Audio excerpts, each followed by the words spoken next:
Okay, question 8. Poisson process. Now for the first question, we need to calculate the expectation value of xt. Now for Poisson process, we have the from k to 0 to infinity of e of lambda t k of lambda t k equals to 1, because the total probability should be 1. So we put this part to the right. So from 0 k of k factorial lambda k equals to e lambda t. So we do the differentiate together. From the right part, k equals to 0, this is k lambda t, k minus 1, k, this is e lambda t, and we multiply lambda t together at the same time. K equals to 0, k lambda t, k equals to lambda t e lambda t, and we put this lambda t back to the left. So we have k equals to 0, k multiplied by e minus lambda t, k factorial lambda t of k equals to lambda t. This part, this is the density function, and this is what is x. So this part is e of xt.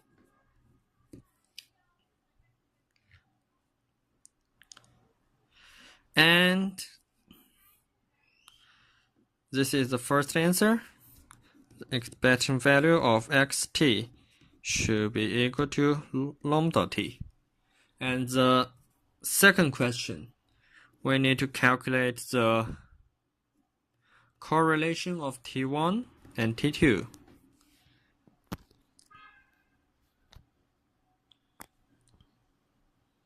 Of T1 and T2, because it was a Poisson process. Let me see. Yes, it was a Poisson process, and it was independent. So we have many things to see. That we can assume that T1 is smaller or equal to T2, because it doesn't matter which one is bigger, so we just assume 1. So we can see that it was the of xt1 and xt2,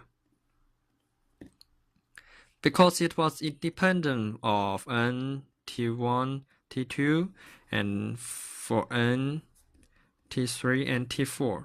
So we let this part be x of t1 and 0, and this part would be x of t2 and t1. We have two parts.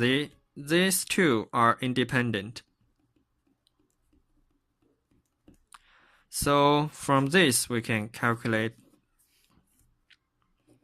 e of x of t1 and x t2 minus x t1 plus x t1. And this part is e x t1 multiplied by e of x t2 minus x t2 t1, and plus e x t1 square.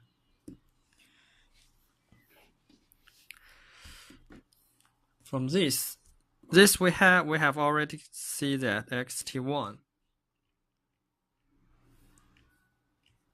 and this part is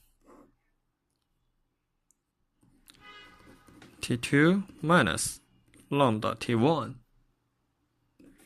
and what we don't know is this part, x squared t1. We should calculate this. Then what can we get this? We can find that from this part in question 1. We have already know that we do the differentiate again of k, multiply k, pi k minus 1 of k1, and do the derivative of lambda t. We see this part together. So lambda t multiplied by e lambda t, and this would be e lambda t plus this part lambda t e lambda t. So this is 1 plus lambda t e lambda t, and this we get this back. We have 0 k squared e minus lambda t k factorial lambda t k minus 1, this part together, and 1 plus omega t. So this part we can see that it was the answer of square AE. This part, let me see, wait, oh sorry, we have to do another because it was k, so we need to multiply by lambda t on both sides, so it was equal to 0, and k squared multiplied by e minus omega t k factorial lambda t k. So multiply lambda t. This part is e of xt squared. So this should be 1 plus lambda t of lambda t. So we have now get this one.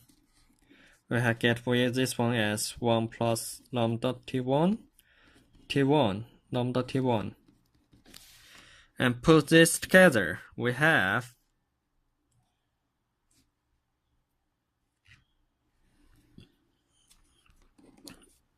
long t1 plus lambda t1 t2. Because now this one we assume that t1 is smaller than t2. So if we don't know which one is bigger in the real situation, we just assume one is smaller. If t2 is smaller than t1, we have the same formulation, just change the 1 to 2, 1 to 2, and 2 to 1. So in the more general case, this are t1, t2 equals to lambda t2 plus lambda t1, t2. So in more general case, the autocorrelation of t1, t2 should be lambda. This only the first part of t will change.